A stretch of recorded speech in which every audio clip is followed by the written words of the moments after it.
আর প্রত্যেক শনিবার রবিবার মানুষের দল দল বেঁধে এখানে আসে।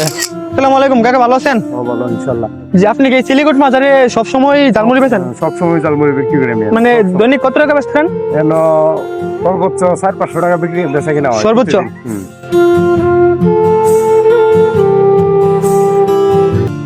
আসসালামু আলাইকুম গাইস, কি অবস্থা সবার, কেমন আছেন সবাই? আজকে আপনাদের জন্য নিয়ে এসেছি অন্যরকম একটি ব্লগ। আজকের এই ভিডিওর মাধ্যমে আপনারা অনেক কিছু জানতে পারবেন, অনেক কিছু দেখতে পারবেন। চিলিকোট মাজার এবং চিলিকোট মাজারের পাশে মাদ্রাসার ছাত্র ভাইদের জীবন কাহিনী কিরকম ভাবে চলতেছে। আর আজকে এই মাজার এবং মাদ্রাসার উদ্দেশ্যে এই মাজারে আসার পর আমার অনেকটাই ভালো লাগতেছে মাদ্রাসার ভাইদের সাথে মিশে। আসসালামু আলাইকুম ভাই, কি অবস্থা আছেন? ভালো। আপনারা কি আমাদের সাথেই করেন? জি। তো এখন কি আপনাদের ছুটির টাইম, খেলাধুলা? খেলাধুলার টাইম। বিকেল আপনাদের খেলাধুলা করার টাইম দেয়? জি আর এই মাজারে তো এমনিতে প্রতি বছরে উরুস হয়ে থাকে। জি। তো এই হনের উরুসটা কি হয়ে গেছে না সামনে হইব? হয়ে গেছে, আর সামনে একটা আইতেছে। কতদিন পর? জানুয়ারি মাসের 24 তারিখে। জানুয়ারি মাসের 24 তারিখে, মানে বাংলা মাঘ মাসের 10। 2026 সাল পড়বো। জি। আর এখন 2025। আচ্ছা, এখন আপনার খেলাধুলা করার টাইম না? আর আজকে এই মাজারে এসে আমি অনেক কিছু জানতে পারলাম, অনেক কিছু দেখতে পারলাম, অনেক কিছু বুঝতে পারলাম। তার চেয়ে সবচেয়ে বড় বিষয় হইতাছে আমি ছোট ভাইগুলোর সাথে অনেক তাড়াতাড়ি মিশে গেলাম, তারাও আমার সাথে মিশে গেল।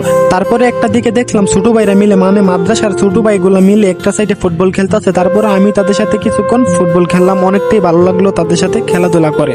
আর আজকে তাদের সাথে মিশে আমার অনেকটাই ভালো লাগতেছে, আলহামদুলিল্লাহ। তারপর দেখলাম মাঠের মধ্যে দুইটা খেজুর গাছ, আর এই দুইটা খেজুর গাছের মধ্যে আল্লাহ তাআলার রহমতে অনেকগুলো চড়ুই পাখি এসে বসে থাকে। আমি তখন মাঠের মধ্যে বসে মাদ্রাসার ভাইগুলোর সাথে কথা বলতেছি, তখনই তারা বললো, দেখবেন মাঠের মধ্যে দুইটা খেজুর গাছ আছে, এইগুলোর মধ্যে কিছুক্ষণ পরে অনেকগুলো পাখি আসবে। ভাই, এই গাছের মধ্যে দেখতেছি অনেকগুলো চড়ুই পাখি আছে। হ্যাঁ, তুমি তো আমার সাথে ছোড়ো না? জি তো এই দুইটা খেজুর গাছের মধ্যে কি প্রতিদিন চড়ুই পাখি এরকম ভাই? জি হাজার হাজার প্রতিদিন প্রতিদিন এখন দেখবেন দলের পরে দল পাখি আসবে। মানে এখানে প্রতিদিন এরকম ভাবে চড়ুই পাখি আসে? হ্যাঁ, জি জি মানে এক কথায় বলতে গেলে আপনি দেখতে পাচ্ছেন, দেখেন দেখেন অনেকগুলা, মানে এক কথায় বলতে গেলে দুইটা হিজুর গাছ এর বাসা। হ্যাঁ প্রতিদিন রাত খেলে না দেখে হ্যাঁ, প্রত্যেক রাত কাটায় আর সকালে শোল চলে যায়। চলে যায়। মানে এদের ডিম পারে কইতে এলে সকালে ডিম তো আর রাতে পারে না। না, ওরা ডিম পারে কই? ডিম পারে বাসায়। বাসা তখন এই দেখা যেতেছে আপনার মূলত তার রাতে বাসা থাকার কোনো প্রয়োজন নাই, রাতে ডিম পারে। তারা যে বংশ বিস্তার করবো তাদের নিজস্ব তাকে বাসা ধরার, মানে যে ডিম পারবো, ডিম পারে জায়গা কই? অবশ্যই আছে মানুষের ঘরে চিপা চাপার মধ্যে। বুঝছি বুঝছি, সারাদিন আবার রাত খেলে আনে করে।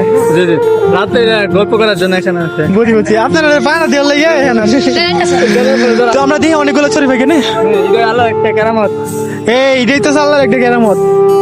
কতগুলি গাছটা দরবার শরীফে চলে আসে, বুঝছেন না? আমি এইটা হরমপুর ভাই, তুমি দেখেন বিশেষ বিশেষ দরবার মধ্যে পাখিরা। আমি এটা হরমপুরও দেখছি যে সেম দুইটা গাছ আছে, গাছের মধ্যে অনেকগুলো চড়ি পাখি বসে থাকে। ভাইদের সাথে কথা বলে আমি অনেক কিছু জানতে পারলাম এই পাখিগুলোর সম্পর্কে। এই পাখিগুলো নাকি প্রতিদিন বিকালে আসে, তারপর রাত কাটিয়ে দুইটা গাছের মধ্যে আবার সকালবেলা চলে যায় তাদের নিজ নিজ গন্তব্যে এবং কি আহারের উদ্দেশ্যে। এখানে মহরমের 10 তারিখে নাকি অনেক কিছু কোনো কিছু হয়ে থাকে। হ্যাঁ, এখানে মহরমের 10 তারিখে কি থাকে? মহরমের 10 তারিখের উপলক্ষে পিসে হুজুর 11 ডিস্কি হিস্ট্রি করে থাকে। মানে এটা প্রতি বছর 11 ডিস্কি? জি, 11 ডিস্কি, 11 শরীফ 11 ডিস্কি। বলছি 11 শরীফ 11 ডিস্কি। এই বিরিয়ানি নাকি চুরি হিস্ট্রি। সবাই খাওয়ানো হয়? জি জি, আরো অনেক দিন আছে, অনেক কিছু 11 ডিস্কি করে বানায় থাকে। আর প্রত্যেক শনিবার রবিবার মানুষের দল দল বেঁধে এখানে আসে ফয়েজ নেওয়ার জন্য। আর এই মাদ্রাসা এবং মাদ্রাসার গেটের সামনে একজন জালমুড়ির বিক্রেতা কাকা, তিনি সবসময় নাকি এই মাদ্রাসার মধ্যে জালমুড়ি বিক্রি করে থাকে। তার সাথে কথা বলে আমার অনেকটাই ভালো লাগলো। তিনি বলেন, আমার প্রতিদিন 500 টাকা হায়েস্ট বিক্রি হয়, তারপর আমি তাদের জন্য এই মাদ্রাসার মধ্যে এইগুলো বেঁচে থাকি।